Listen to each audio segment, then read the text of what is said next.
What's up, man? This is Heff, host of Recession Proof, You Bastard, every Monday, Tuesday, and Wednesday, 7 p.m. Central Standard Time on GBR Global, worldwide.com. I'm making this video because I was going to attempt to answer a question yesterday about my quote-unquote Mount Rushmore radio DJs, and I didn't really want to do it because of the fact that I don't believe in the whole Mount Rushmore.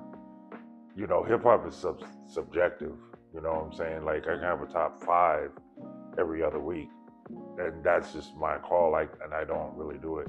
I had once did a top 10 of the top artists in El Paso, and that failed horribly because of the fact that everybody's always in the fucking field. Started off as a rapper or an MC, battling and freestyling at parties and stuff like that. Then I listened to Victor on the radio, and he was like battling, you know what I'm saying? And I was like, yo, I want to be on the radio. So that's when I used to hear him on the radio, and then I heard Mark X mix on the radio, and then met Mark X at a club that he was DJing at. That's a whole other story for another time. And the producing for real in 1995.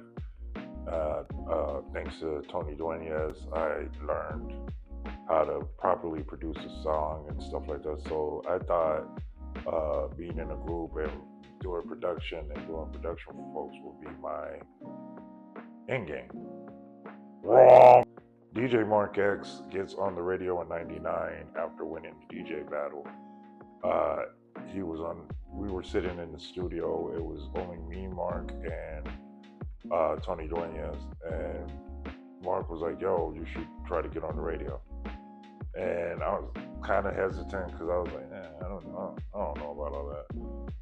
And he was like, I'm going to find out how to make an air check. Well, Mark found out, like, okay, so you got to do an air check first, you know, this, that, and third.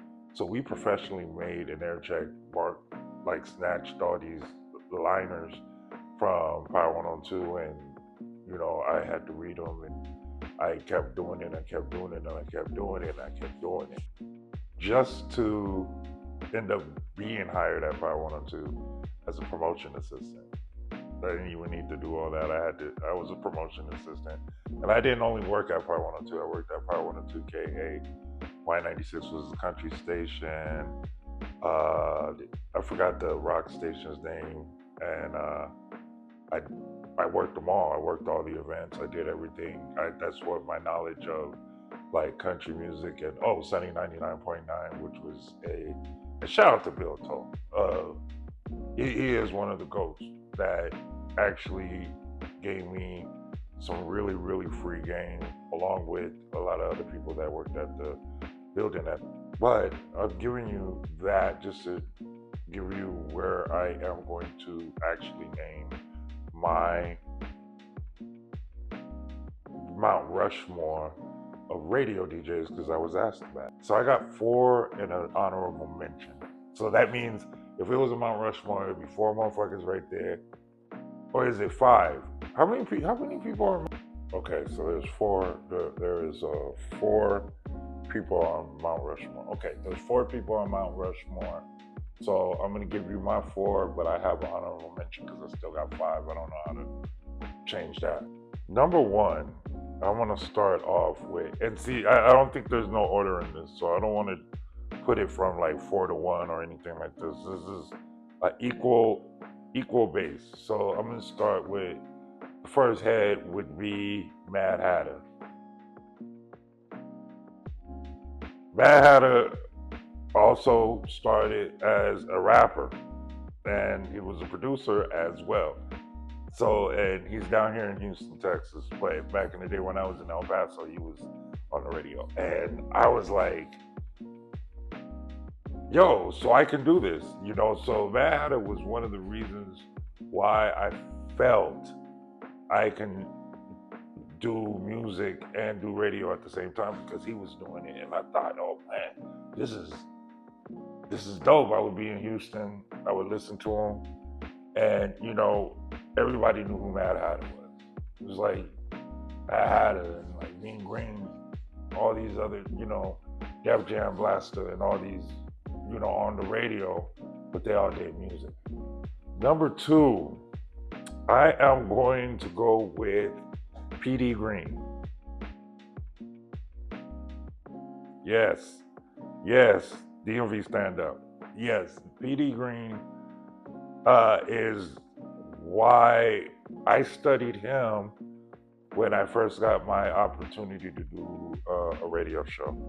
And so it was funny because I remember me and Marcus had a conversation and we were talking about him and he was like, you kind of run. He was one I was like, yo, I think there's like a movie about him or whatever, I remember. I think the movie was called Talk to Me or something like that. But he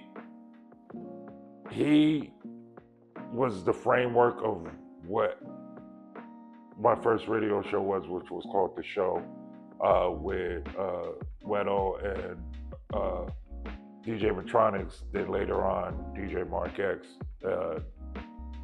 So P.D. Greene, yeah, P.D. Greene, he's definitely on my Mount Rushmore. Skip Cheatum.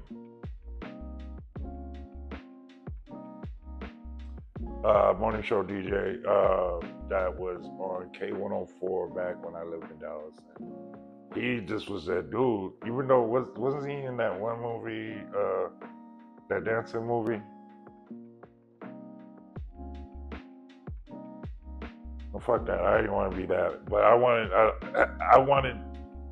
I thought that he was captivating and he had the whole city of Dallas on lock, you know what I'm saying? And I remember this. I'm not a fan of a BMW, but I saw him, I think it was like a 7 Series, or the biggest BMW. And we were in Deep Ellum, Bomb Factory. And that was the first time I ever saw Queen Latifah. Well, second time I ever seen Queen Latifah perform. She was performing at the Bomb Factory and it was hosted by K104. And Skip Cheatum was, I think, the host.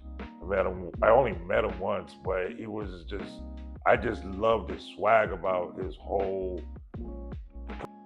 To round off the 4 will be Greg Street.